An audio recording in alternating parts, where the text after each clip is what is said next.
Meu Deus. Pera aí que eu já até me perdi aqui.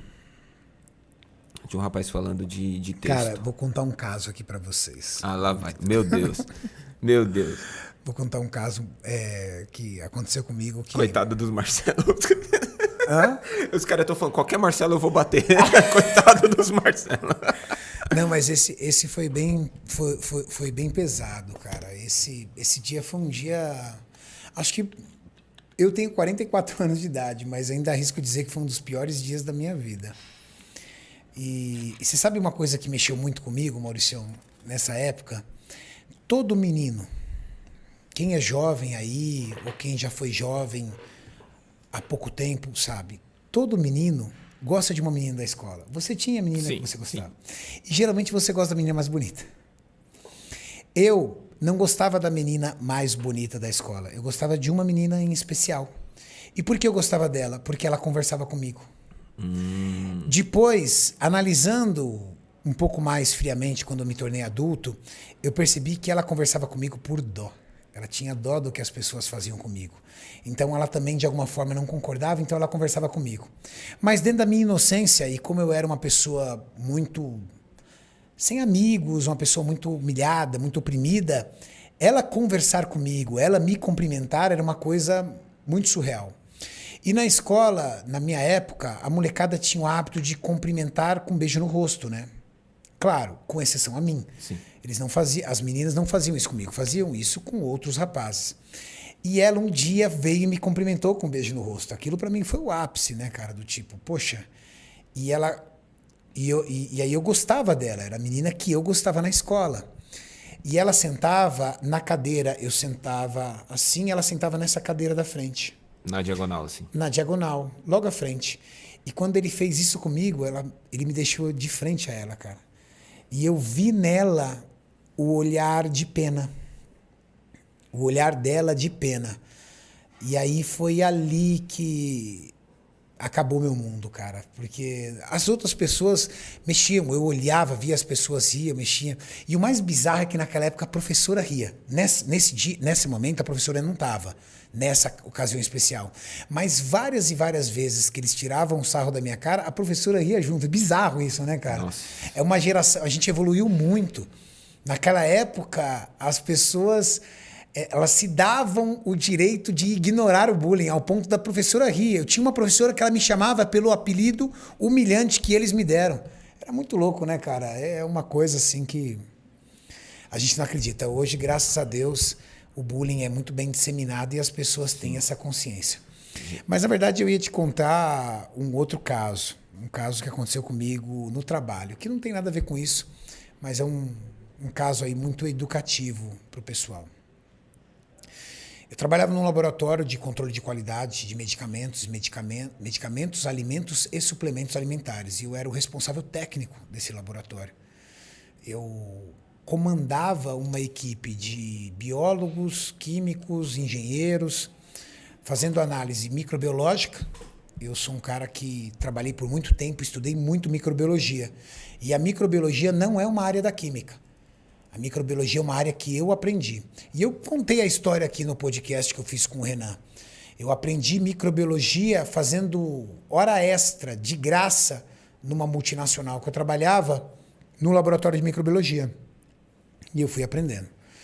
Então eu comandava o laboratório de microbiologia, um laboratório chamado bromatologia e química, que era análise de alimentos, suplementos e substâncias químicas, e um laboratório chamado de cosméticos, que era análise só de cosméticos. Só que no laboratório do lado tinha um outro biólogo, e ele trabalhava lá há muito tempo. Muito tempo. E ele era um cara extremamente passivo. E eu tinha um chefe bem bravo, que percebeu até a passividade dele e pegava no pé dele feio, gente. Pegava no pé dele feio. E dava bronca, e dava bronca, pegava. E ele sempre muito quieto.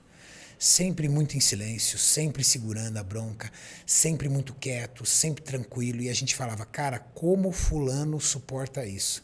Como fulano dá conta disso? Como fulano aguenta isso? Um dia, esse cara não segurou a bucha. Ele destruiu o laboratório que ele trabalhava. Tivemos que chamar a equipe 5 seguranças para segurá-lo. Caraca, velho. Tamanha reação de ódio, transtorno que ele teve. Caraca. Aquilo deixou a gente tão assustado que não, fulano, ele não pode ter feito isso. Não, ele não. Todos menos ele. Ele era o cara mais passivo, mais pacato, mais quieto, mais silencioso, mais submisso. As pessoas só faltavam subir em cima dele.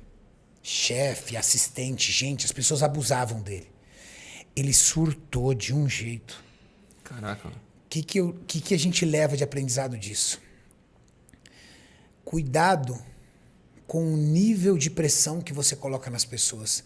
Existem pessoas que têm aspecto de serem calmas e não são calmas. Não são calmas.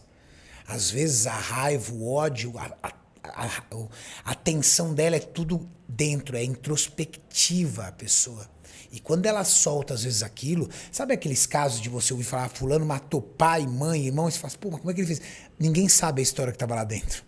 Às vezes essa pessoa é cheia de ódio dentro dela. Essa pessoa é cheia de trauma, cheia de raiva, cheia de mágoa e ninguém sabe. Minha mãe não sabia o que acontecia comigo. Minha mãe não sabia o que acontecia comigo. Por que eu não falava pra ela?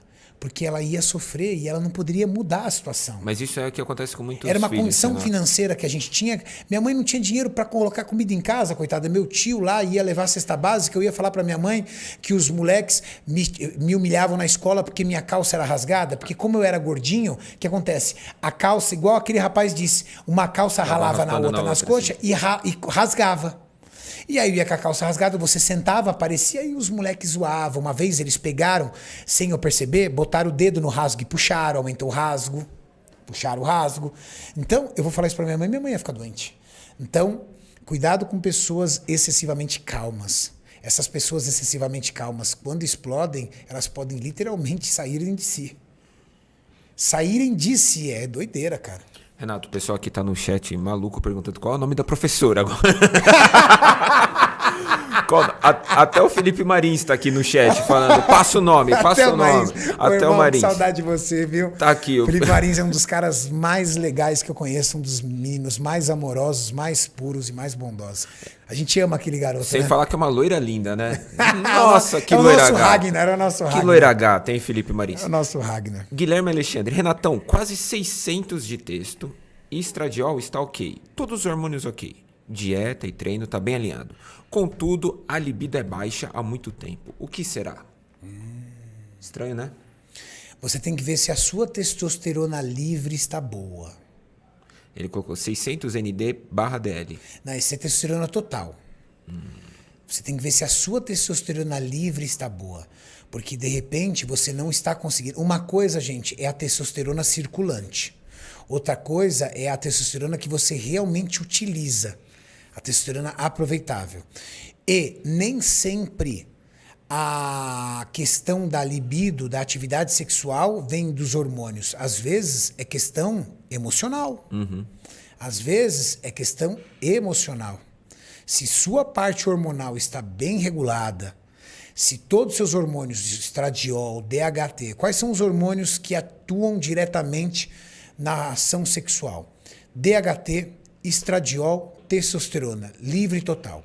Se tudo isso estiver bem, estiver dentro do padrão, seu problema está aqui, ó. Emocional. O Nerd Geek, que é o Leonardo, tá sempre com a gente. Grande Nerd Geek, brabo demais. Ele também falou que ele sofreu bastante com bullying na época da escola. Ele falou assim, vou contar um caso. Conta, Léo. Todo mundo na escola me zoava. Esse dia resolvi me vingar. Entrei à noite na escola, eu e mais 2 amigos, e colocamos laxante na caixa d'água da escola. Mentira. No outro dia era só dava caganeira na escola. Mentira. Ô, Léo, você é ruim, Léo. Léo, tu é ruim pra diacho, Léo. Não fala isso, mano. E quem não tinha culpa? Pagou? Ah, foi junto. Mano, foi junto. Eu vou não te mostrar façam depois isso. a foto. Eu sigo o Léo no Instagram. Vou te mostrar. Você não fala que ele ia fazer uma coisa dessa, não. Com aquela cara de bonzinho. Léo. Renatão, tenho 28 anos e há 3 faço hemodiálise. E gostaria de saber quais seriam os benefícios da musculação na minha vida. Sou muito sedentário. Tiago Parente. Poxa, Léo. É assim, eu tenho uma convivência muito grande com o paciente dialítico, porque nós temos uma unidade de negócios dentro da fábrica que fabrica princípios ativos de medicamento para a linha de hemodiálise.